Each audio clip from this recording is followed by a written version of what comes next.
Good afternoon, everybody. Welcome to Decibel Dialogue. I'm Judy Maggio, and this month we've been talking about the importance of civic engagement and voting. The big Super Tuesday primary is coming up in March, and tonight, as we record this, we're going to find out who won the New Hampshire primary. So we have two first-time voters with us today. I want to introduce Kate Hirschfield and Emiliano Castillo, both students at Westlake High School. The reason we connected with you guys, though, because Kate is a Girl Scout, and she has gotten the highest award that is possible with Girl Scouts. That's the Gold Award.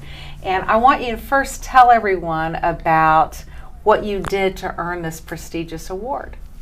Of course, yeah. For my Gold Award project, I decided to start Activism Club at my high school, Westlake High School, to really give students an outlet for any kind of civic engagement they wanted to do, to educate students about what power they really did hold, whether or not they were of voting age.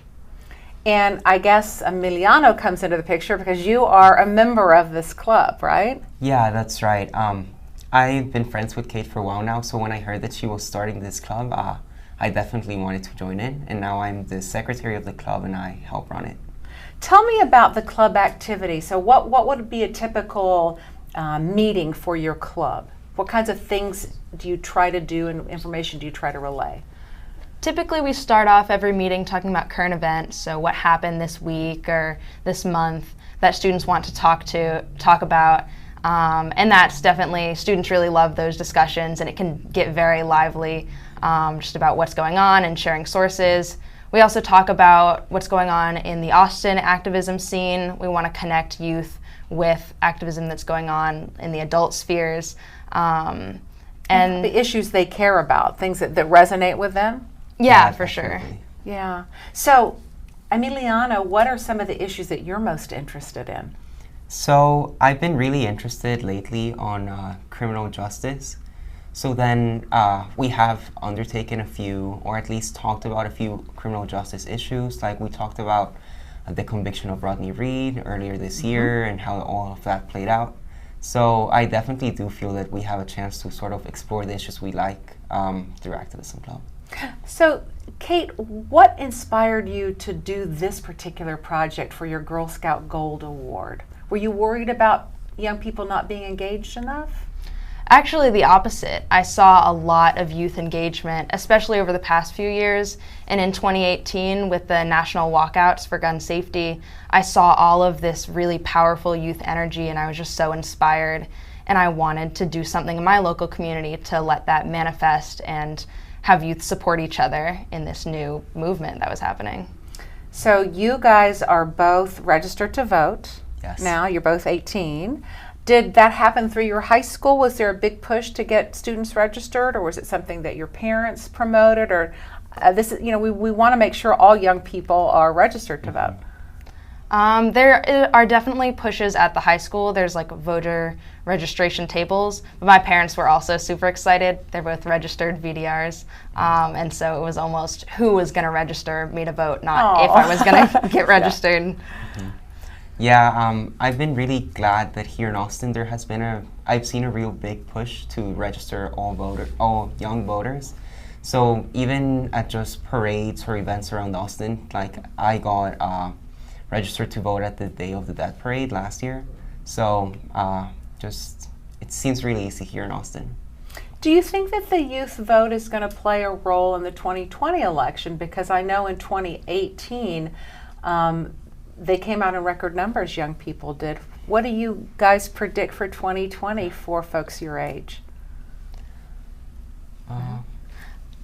I think for sure.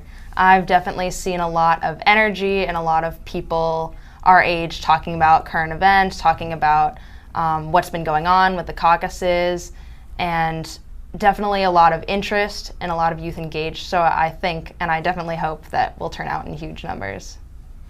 Do you think that the divisiveness in our political world today, I'm sure at your high school there are people of different political persuasions, do you think that divisiveness discourages people from getting engaged, or do you think it makes them feel like, oh, it doesn't matter how I vote, my vote doesn't count? Well, actually, I've gladly been able to see, especially now that this semester Kate and I are both taking government classes, so we really get to talk about all this with the people in our classes.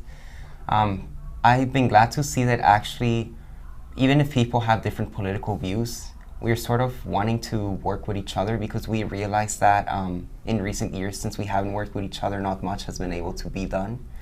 So I think people are actually more encouraged, at least young people nowadays, to go out and exert their vote because it's the only way that democracy is going to be able to work.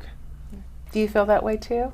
I definitely do, and I think it's actually interesting. In our government class, we just started a Senate simulation where we all come in with bills and we're like senators. And our class is split, like Democrat, Republican, pretty 50-50. But yesterday it was so fun getting to talk with everyone and like going across the aisle and hearing all these different ideas and really collaborating. And so it was definitely super encouraging to see all these people of different beliefs really talking and interested to hear what each other had to say. What message would you like jaded adult voters to know? People my age who might say, oh, I look at the political system and it doesn't seem to be working. What message would you have for them?